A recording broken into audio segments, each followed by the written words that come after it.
All right, welcome to The Explainer. Today we're diving into a really fascinating source article. It's not just about politics. It's a psychological deep dive into a major controversy, really trying to get inside the mindset behind all the headlines. So I'll speak in my own time. This is the kind of statement the whole analysis really pivots on. The article we're looking at poses a great question. When a public official says something like this, especially when asked about public funds, what are we actually seeing? Is this just smart political maneuvering, or is it something deeper? And right away, the source lays out its main argument. It claims this defiance, it's not just a political tactic. No, it's a peek into a specific psychological profile. The author makes this really interesting distinction. They say we're not just looking at a glitch in how someone governs, but a, quote, glitch in character. So how does the article build this profile? Well, it suggests this is a mindset that's been groomed, in an environment of unchecked power and privilege. The result, it argues, is a worldview where the rules just don't apply to you.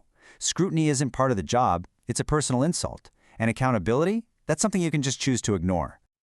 Okay, so you might be wondering, how does the article back up this glitch in character idea? It doesn't just leave it there. It actually brings in a specific psychological concept that it says is the key to unlocking this whole pattern of behavior. And this concept is called reactance. But what's really fascinating is how the article frames it. We're not talking about your typical teenage rebellion here. The source calls this a weaponized, dynastic version of reactance. Basically, any attempt at oversight isn't seen as procedure, it's seen as a direct, personal threat to one's authority.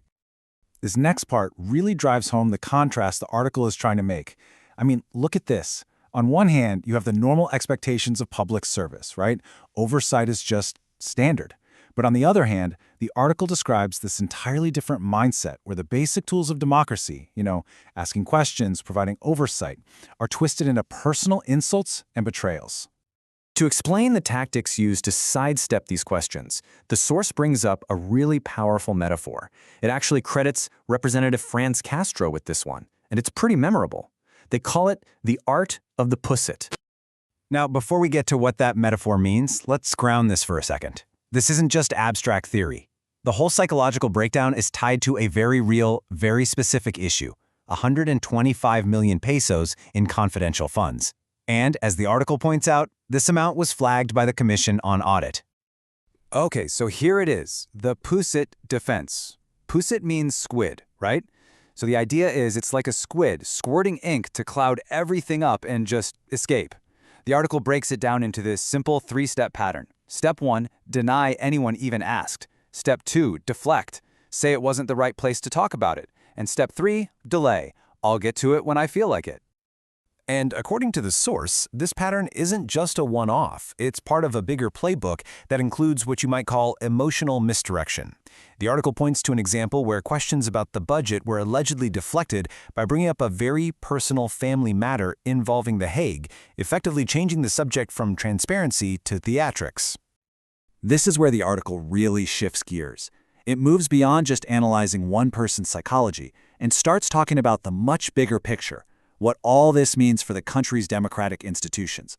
And honestly, this is where the analysis turns into a serious red flag. The warning here is pretty stark. The article argues that if this kind of behavior is just allowed to stand, it sets a really dangerous precedent.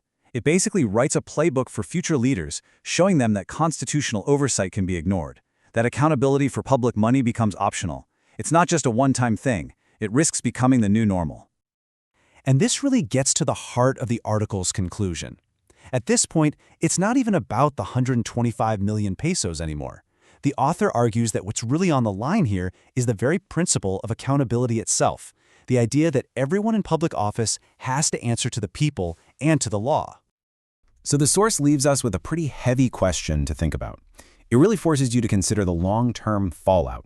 What happens to a democracy when accountability becomes optional for the powerful? What kind of precedent does that set for everyone else? And the article closes with this one final powerful line. It's a sharp reminder of where the ultimate authority in a democracy is supposed to lie. It's not up to an individual's personal schedule or their own time. It's about the Constitution's clock, and that clock is always ticking.